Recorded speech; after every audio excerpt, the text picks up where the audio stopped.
Loan કે સબસિડીની નોંધ કરવા માટે સૌપ્રથમ લોન કે સબસિડી ઓપ્શન મેનુમાં ક્લિક કરો. ત્યારબાદ લોન કે સબસિડીની નોંધ મેનુ ક્લિક કરવાથી લોન કે સબસિડીની નોંધ કરવા માટેનું ફોર્મ ખુલશે.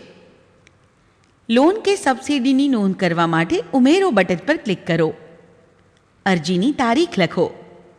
અરજદારનું નામ લખો.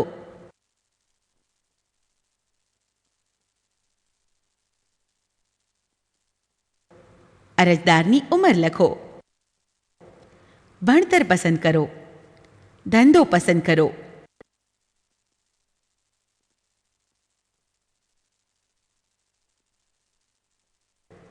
જ્ઞાતિ પસંદ કરો.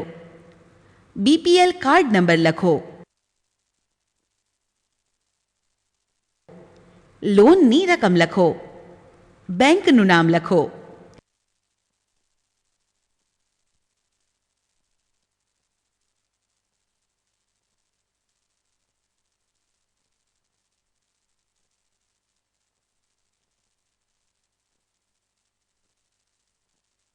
અન્ય કંઈ નોંધ હોય તો તે લખો. જો કોઈ દસ્તાવેજો સ્કેન કરેલા જોડવા હોય તો દસ્તાવેજ બટન પર ક્લિક કરીને તે પસંદ કરી શકો છો.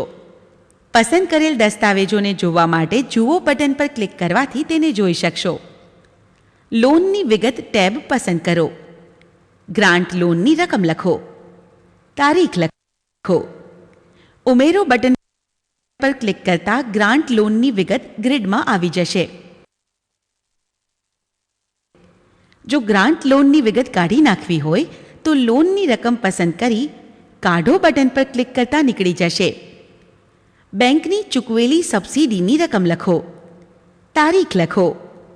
ઉમેરો બટન પર ક્લિક કરતા સબસિડીની વિગત ગ્રીડમાં આવી જશે. જો સબસિડીની વિગત કાઢી નાખવી હોય તો સબસિડીની રકમ પસંદ કરી કાઢો બટન પર ક્લિક કરતા નીકળી જશે. સાચવો બટન પર ક્લિક કરતા લોન સબસિડીની નોંધ થઈ જશે.